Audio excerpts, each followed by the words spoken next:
We're off to, talking about the CIA, we're now off to Virginia. And Virginia's entire voter registration system has been felled this week by a rogue cable, according to the state's infotech agency, which blamed an, quote, accidentally cut, quote, unquote, line for an outage that may stop procrastinators from voting altogether. Now, the citizen portal that allows Virginian residents to register online to vote in the 2020 election was knocked out on Tuesday morning, the last day state residents were allowed to register. And that was according to the Virginia Board of Elections has revealed posting notices to its website and Twitter account. Next common sense question. I wonder if you can ponder hard, I'll ponder very hard now, on which group may have cut that cable from Virginia. We're going to the UK next. And we're going to take a close look at the lifestyles of UK politicians, shall we? Although they are no better or different from any other politician in any other country. Self-serving, pocket puppet of lobbyists and intelligence agencies that negotiate themselves seats on boards of top companies, involved in corruption, and many others involved in more heinous levels of crime. Often out of bloodline or elite families, some inbred for that very purpose, and often involved in secret societies, and altogether out of touch with reality. That's the definition of a politician. Or perhaps the new term for the description of a politician for 2020 should read parasite. So apart from all that, what else do they actually do? Discuss policies? Vote on bills for improvements of the general public? Fix the homeless or poverty issues? Come up with curriculums that improve children? Shut down dangerous health-related organisations? Deal with police violence or any violence? Ensure the legal system is fair? Are just some of the requirements that people would look from and with a politician. But do they do any of that? No. And we're back to the start of the pocket puppet of the lobbyists' agency, puppet and parasite. Now here is a list of perks a UK politician gets and what they claim and get back on top of their salaries. Their pensions are paid, and also paid positions sitting on boards of top companies, or the correct term, lobbyists.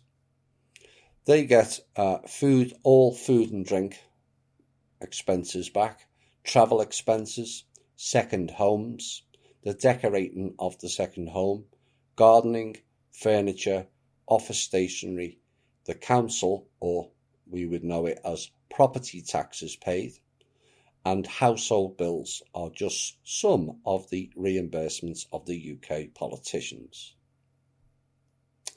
And you know what the problem is about all of this is? Us. We the people, as we do not make these people accountable to look after our money.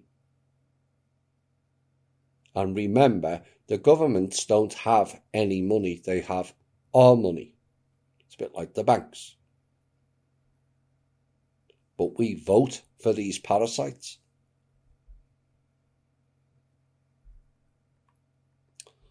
Good news this week, following a week-long human trafficking sting by the FBI, has led to the arrest of 28 men in South Reno, Nevada. And according to the FBI's Northern Nevada Child Exploitation and Human Trafficking Task Force, All 28 suspects arrived at a home in South Reno to knowingly engage in and pay for sex acts with a minor, as identified through the Human Exploitation and Trafficking Unit.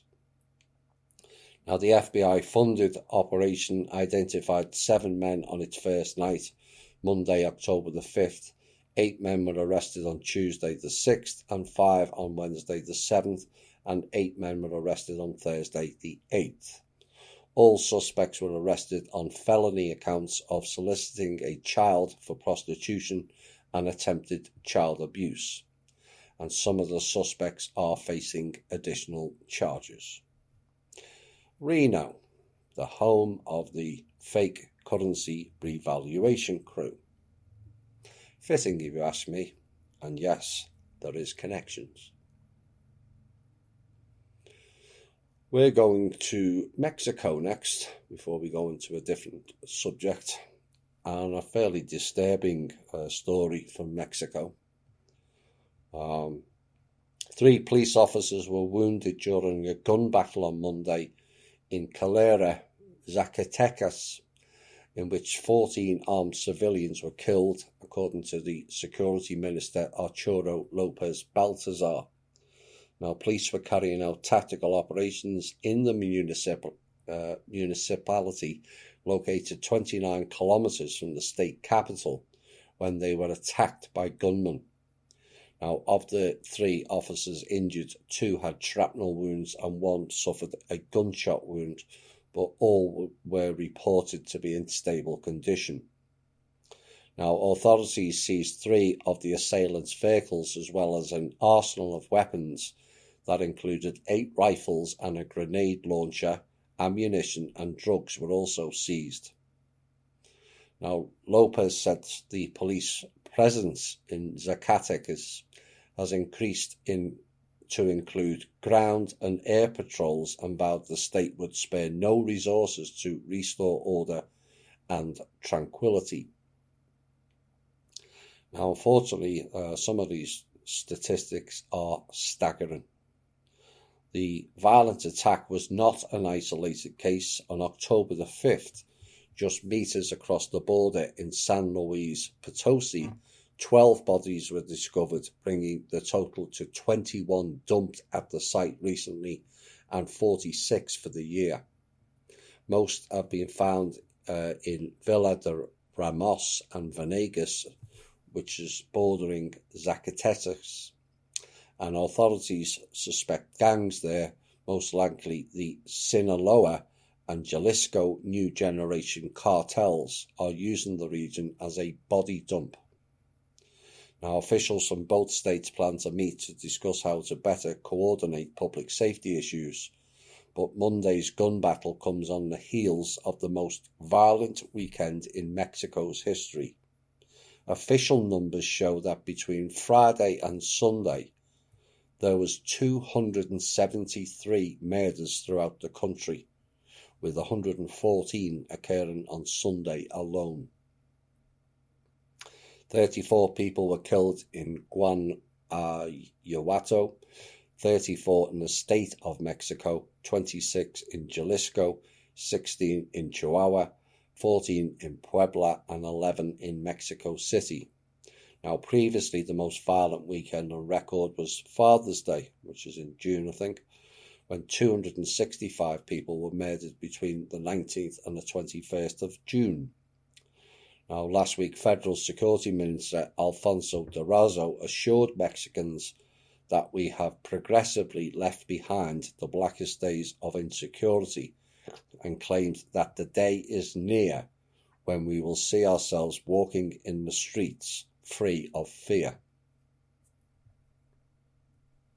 And some people wonder why a wall needed to be built. All these gangs, and I mean all of them,